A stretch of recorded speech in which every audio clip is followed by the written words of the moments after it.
गुजरात के बहुत ही लोकप्रिय मुख्यमंत्री, हमारी पार्टी के राष्ट्रीय नेता आदरणीय नरेंद्र भाई, हमारी पार्टी के वरिष्ठतम नेता, हम सबों के अभिभावक आदरणीय लाल कृष्ण आडवाणी जी, आदरणीय अरुण जेटली जी, आदरणीय धूमल जी, और दक्षिण भारत से एकात्मता और सद्भाव का संदेश लेकर आए एआईएडीएम के दो वरिष्ठ नेता थंबी दुराई और डॉक्टर मैत्रेयन जी, मंच पर बैठे भाजपा के सभी वरिष्ठ नेतागण, यहां उपस्थित इस सद्भाव उपवास के हमारे सभी भाइयों और बहनों को मेरा नमस्कार।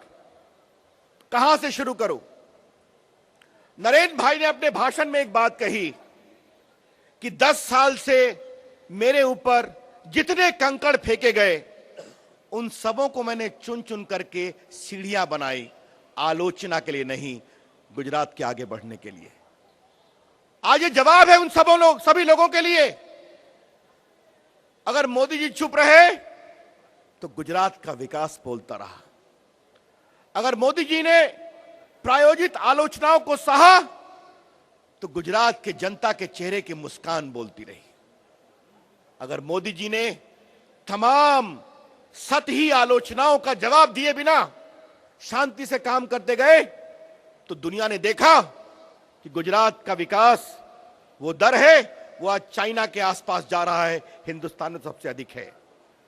मैं आज एक बात कहना चाहता हूं अपने उन सारे मित्रों को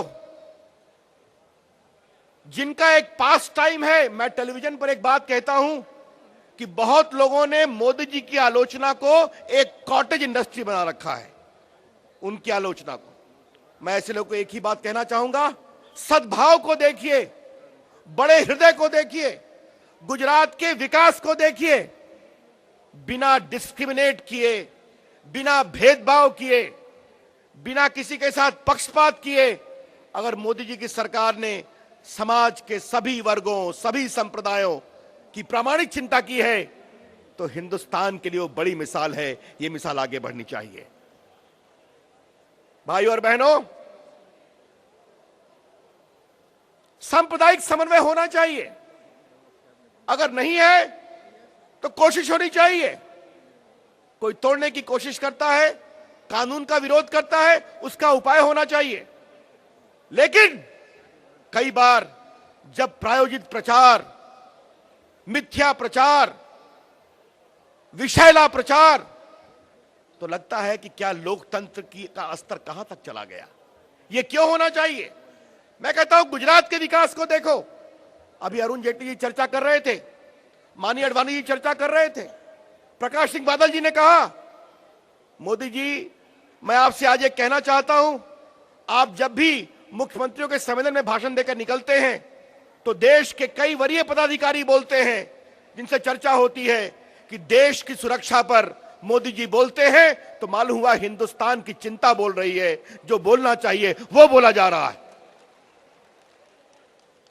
मोदी जी ने एक प्रशासक के रूप में सिर्फ अपनी जगह नहीं बनाई है गुजरात में, आज हिंदुस्तान में अच्छे समन्वित, विषमता रहित प्रशासन की चिंता होती है, चर्चा होती है तो गुजरात का नाम आता है। मोदी जी आपके मुख्यमंत्री के रूप में जो आपने अच्छे प्रशासन का एक परिचय दिया है उसकी चर्चा होती है। आज मैं यही कहूंगा, आज ये बोलना जरूरी है, सद्भाव से क्या उत्तर दिया। और आज मैं बोलना चाहता हूं, एक समय मोदी जी को अमेरिका जाने से रोक दिया गया, वीसा नहीं दिया गया। मोदी जी ने कभी वीसा नहीं मांगा था। कुछ लोगों ने कैंपेन किया था, कुछ लाए थे विदेश के मेहमान बड़े बड़े अमेरिका से, उनको कहा गया क्या मोदी जी ने कभी आपसे वीसा मांगा था? कभी नहीं मांगा था, तो आपने कैसे मना कर दिया?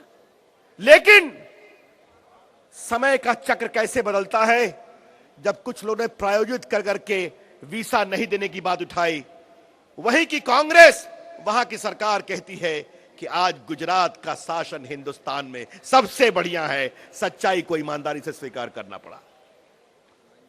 और शायद मोदी जी, आपके चरित्र की एक विशेषता है कि आप अपने काम से अपनी बात कहते हैं।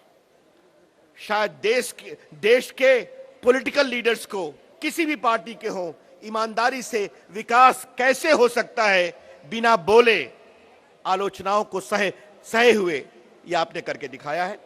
आज के दिन आपने जो सद्भाव से शांति, संस्कार, भाईचारे का परिचय दिया है, तो मैं आपसे यही कहूंगा, यह हिंदुस्तान की राजनीति में एक नए मील का पत्थर है, एक नई शुरुआत है। गुजरात की यह शुरुआत देश में एक सद्भाव का वातावरण बनाएगी, एक संस्कार पैदा करेगी, एक नया भाईचारा पैदा करेगी। यही अपनी शुभकामना देते हुए मैं आप सबों को प्रणाम करता हूं। और नरेंद्र भाई, आप दीर्घायु हो, खूब सफल हो, गुजरात खूब आगे बढ़े, यही मेरी प्रार्थना है। मेरे साथ जोर से बोलिए, भारत माता की, भारत माता की। बहुत बहुत धन्यवाद, नमस्कार।